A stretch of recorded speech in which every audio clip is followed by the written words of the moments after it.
ಇಲ್ಲೊಂದ್ ಜಮೀನ್ ಫ್ಯಾಮಿಲಿ ನಮ್ ಹೀರೋ ಮನೆಗೆ ಹೆಣ್ಣು ನೋಡೋದಕ್ಕೆ ಅಂತ ಹೇಳಿ ಬಂದಿರ್ತಾರೆ. ಅಲ್ಲಿಗ ನಮ್ ಹೀರೋ ತಂಗಿನ ನೋಡಿ ಎಲ್ರು ತುಂಬಾ ಇಷ್ಟಪಟ್ಬಿಡ್ತಾರೆ. ಈಗ ಅವರೆಲ್ಲರೂ ನಮ್ಗೆ ಹುಡುಗಿ ತುಂಬಾ ಇಷ್ಟ ಆಗೋಯ್ತು ಅಂತ ಹೇಳ್ತಾರೆ. ಅದಕ್ಕೆ ನಮ್ ಹೀರೋ ಈಗ ನೀವೇ ಹೇಳಿದ್ರೆ ಹುಡುಗ ಹೇಳಿದ್ರೆ ತುಂಬಾ ಚೆನ್ನಾಗಿರ್ತಲ್ವಾ, ಹುಡುಗ ಎಲ್ಲಿ ಅಂತ ಕೇಳ್ತಾನೆ. ಅದಕ್ಕೆ ಜಮೀನ್ದಾರಿಗ ನಗ್ತಾ ಇವನೇ ನನ್ನ ತಮ್ಮ, ಇವನೇ ಮದುಮಗ ಅಂತ ಹೇಳ್ಬಿಡ್ತಾನೆ. ಅಲ್ಲಿದ್ದವರೆಲ್ಲ ಶಾಕ್ ಆಗ್ಬಿಡ್ತಾರೆ. ನಮ್ ಹೀರೋನು ಈಗ ನಮಗೆ ಕಳ್ಸಿದ ಫೋಟೋ ಬೇರೆನೇ ಇದೆ ಅಂತ ಹೇಳಿ ಜಗಳ ಮಾಡ್ಕೊಳ್ಳೋದಕ್ಕೆ ಶುರು ಮಾಡ್ತಾರೆ. ಹೀಗೆ ಮುದ್ಕುನಿಗೆ ನನ್ನ ತಂಗಿ ಕೊಡ್ಬೇಕಂತ ಹೇಳಿ ಎಲ್ರು ಕೂಗಾಡ್ತಾ ಇರ್ತಾರೆ. ಅದು 20 ವರ್ಷದಿಂದ ಫೋಟೋ ತೆಗ್ಸಿದ್ದು ಅಂತ ಹೇಳಿ ಇವರು ಕೂಗಾಡ್ತಾ ಇರ್ತಾರೆ. ಈಗ ನಮ್ ಹೀರೋ ಫ್ರೆಂಡ್ ಜಮೀನ್ದಾರ್ಗೆ ನಿನಗೆ ಇಲ್ಲೇ ಒಬ್ಳು ಮಗಳಿದಾಳಲ್ವಾ, ಇಂಥವ್ರಿಗೆ ಕೊಟ್ಟು ಮದುವೆ ಮಾಡು ಅಂತ ಹೇಳಿದ್ರೆ ಮಾಡ್ತೀಯ ಅಂತ ಕೇಳ್ತಾನೆ. ಅದಕ್ಕೆ ಜಮೀನ್ದಾರ್ ಈಗ ಯಾವಳ ಅವಳು ಮಗಳು, ಅವಳು ನನ್ನ ಹೆಂಡತಿ ಅಂತ ಹೇಳ್ತಾನೆ. ಅದನ್ನ ಕೇಳಿಸ್ಕೊಂಡು ನಮ್ ಹೀರೋ ಫ್ರೆಂಡ್ ಫುಲ್ ಶಾಕ್.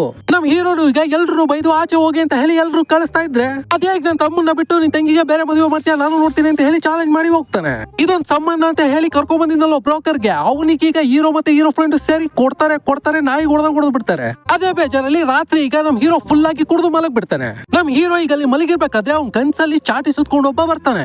ಅವನೀಗ ಚಾಟಿ ಸುತ್ಕೊಂಡೆ ಆ ಬ್ರೋಕರ್ ಇವತ್ತು ರಾತ್ರಿ ಸತ್ತೋಗ್ತಾನೆ ಅಂತ ಹೇಳ್ತಾನೆ. ನಮ್ ಹೀರೋಗೀಗ ರಪ್ಪ ಅಂತ ಹೇಳಿ ಎಚ್ಚರಿಕೆ ಆಗ್ಬಿಡುತ್ತೆ. ಇದೇ ವಿಷಯ ಈಗ ತನ್ನ ಫ್ರೆಂಡ್ ಹತ್ರ ಹೇಳಿದಾಗ ಆ ತರ ಎಲ್ಲ ಏನಾಗಲ್ಲ, ನಿನ್ ಮನೆಗೆ ಹೋಗು ಅಂತ ಹೇಳಿ ಕಳಿಸ್ತಾನೆ. ಆದ್ರೆ ಬೆಳಿಗ್ಗೆ ಈಗ ಅವರು ಬ್ರೋಕರ್ ಮನೆಗೆ ಹೋಗಿ ನೋಡಿದ್ರೆ ಅವನು ಹಾರ್ಟ್ ಅಟ್ಯಾಕ್ ಅಲ್ಲಿ ಸತ್ತೋಗ್ಬಿಟ್ಟಿರ್ತಾನೆ. ಈಗ ನಮ್ ಹೀರೋ ಫ್ರೆಂಡ್ ಅದೇಗೋ ಅಷ್ಟು ಕರೆಕ್ಟ್ ಆಗಿ ಹೇಳ್ದೆ ಅಂತ ಕೇಳ್ತಾನೆ. ಅದಕ್ಕೆ ನಮ್ ಹೀರೋ ಈಗ ಅವನಿಗೆ ಚಿಕ್ಕ ವಯಸ್ಸಾದ ಒಂದು ಫ್ಲಾಶ್ ಬ್ಯಾಕ್ ನ ಹೇಳೋದಕ್ಕೆ ಶುರು ಮಾಡ್ತಾನೆ. ಇವನು ಚಿಕ್ಕ ವಯಸ್ಸಲ್ಲಿ ಇದ್ದಾಗ ಇವನಿಗೆ ಒಂದಿನ ಮೈ ಹುಷಾರಿರಲ್ಲ. ಇವನಲ್ಲಿ ಈಗ ಸಿರಪ್ ನೆಲ್ಲ ಕುಡಿದು ಮಲಗ್ ಬಿಟ್ಟಿರ್ತಾನೆ. ಅವತ್ತೆ ಮೊದಲನೇ ಸಲ ಈ ಚಾಟಿ ಆಡ್ಸೋನು ಅವ್ನ್ ಕನ್ಸಲ್ ಬಂದಿರ್ತಾನೆ. ಹಾಗೆ ಕನ್ಸಲ್ ಬಂದವನು ನಾಳೆ ನಿಮ್ಮಮ್ಮ ಸತ್ತೋಗ್ತಾರೆ ಅಂತ ಹೇಳ್ಬಿಟ್ಟಿರ್ತಾನೆ. ಅವ್ನು ಹೇಳ್ದಾಗೇನೆ ನೆಕ್ಸ್ಟ್ ಡೇ ಅವ್ರ ಅಮ್ಮ ಕಾಲ್ ಜಾರಿ ಕೆಳಗಡೆ ಬಿದ್ದು ತಲೆಗೆ ತುಂಬಾ ಹೊಡ್ತಾ ಬಿದ್ದು ಸತ್ತೋಗ್ಬಿಟ್ಟಿರ್ತಾಳೆ. ಅದಾದ್ಮೇಲೆ ನಮ್ ಹೀರೋ ಈಗ ಸ್ಕೂಲ್ ನಲ್ಲಿ ಒಂದು ಹುಡುಗಿನ ಲವ್ ಮಾಡ್ತಾ ಇರ್ತಾನೆ. ಆದ್ರೆ ಆ ವಿಷಯ ಅವಳಿಗೆ ಹೇಳೋದಕ್ಕೆ ಧೈರ್ಯ ಸಾಕಾಗ್ತಾ ಇರಲ್ಲ.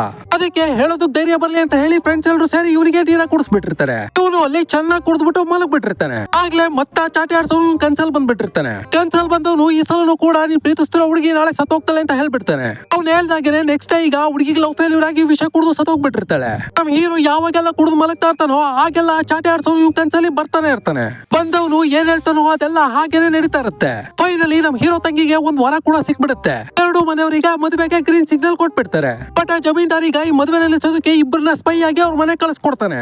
ಎಂಗೇಜ್ಮೆಂಟ್ ದಿನ ಮದುಮಗ ಹೊರಗಡೆ ಬರ್ತಾ ಇರ್ಬೇಕಾದ್ರೆ ಬೇಕಂತಲೇ ಅವ್ನ ತಲೆನ ಬಾಗಿಲಿ ಕೂಡಿಸಿ ಈ ತರ ಮದುವೆ ಆಗೋದಿಲ್ಲ ಆದ್ರೆ ಒಳ್ಳೇದಾಗೋದಿಲ್ಲ ಅಂತ ಹೇಳಿ ಬತ್ತಿ ಇಟ್ಬಿಡ್ತಾರೆ. ಇನ್ನೊಂದ್ ಕಡೆ ಹುಡುಗ ನಮ್ಮ ಮಂಟಪದಲ್ಲಿ ದೀಪ ಅಂಟಿಸ್ತಾ ಇರ್ಬೇಕಾದ್ರೆ ಇವ್ರು ಹೋಗಿ ದೀಪನ ಆರಿಸಿ ಇಲ್ಲಿ ನೋಡಿ ಅಮ್ಮ ಅಪಶಕುನ ಅಂತ ತೋರಿಸ್ತಾರೆ. ಅಲ್ಲಿಂದ ಈಗ ಎರಡು ಕುಟುಂಬದವರು ತಟ್ಟೆನ ಬದಲಾಯಿಸ್ಕೊಳ್ತಾ ಇರ್ಬೇಕಾದ್ರೆ ಬೇಕಂತಲೇ ಒಂದ್ ಸೀರೆಗೆ ಬೆಂಕಿ ಇಟ್ಬಿಡ್ತಾರೆ. ಇದನ್ನೆಲ್ಲ ನೋಡಿ ಹುಡುಗನಮ್ಮ ಈಗ ಇದೆಲ್ಲ ಒಳ್ಳೆ ಶಕುನನೇ ಅಲ್ಲ, ನಮಗೆ ಮದುವೆನ ಬೇಡ ಅಂತ ಹೇಳಿ ಮಗನ ಕರ್ಕೊಂಡು ಹೋಗ್ತಾ ಇರ್ತಾಳೆ. ಆದ್ರೆ ಮಗ ಮಾತ್ರ ಅಮ್ಮನ ನಿಲ್ಸಿ ಶಕುನ ಎಲ್ಲ ಮುಖ್ಯ ಅಲ್ಲಮ್ಮ, ಹುಡುಗಿ ಮುಖ್ಯ, ನಾನ್ ಮದುವೆ ಆದ್ರೆ ಈ ಹುಡುಗಿನ ಹಾಕೋದು ಅಂತ ಹೇಳಿ ಕಷ್ಟಪಟ್ಟು ಅಮ್ಮನ ಒಪ್ಪಿಸ್ಬಿಡ್ತಾನೆ. ಹೇಗೋ ಎರಡು ಮನೆಯವರು ಈಗ ಒಪ್ಕೊಂಡು ತಟ್ಟೆನ ಬದಲಾಯಿಸ್ಕೊಳ್ತಾರೆ. ಅದೇ ಖುಷಿನಲ್ಲಿ ನಮ್ ಹೀರೋ ಈಗ ಫ್ರೆಂಡ್ಸ್ ಜೊತೆ ಕುತ್ಕೊಂಡು ಕುಡ್ದು ಮಲಗ್ ಬಿಡ್ತಾನೆ. ಇವ್ನು ಕುಡ್ದು ಮಲಗಿದ್ರೆ ಚಾಟಿ ಆಡ್ಸೋನು ಬಂದೇ ಬರ್ತಾನಲ್ವಾ, ಸೊ ಬಂದ್ಬಿಡ್ತಾನೆ. ಬಂದವನಿಗ ನಿನ್ ತಂಗಿಗ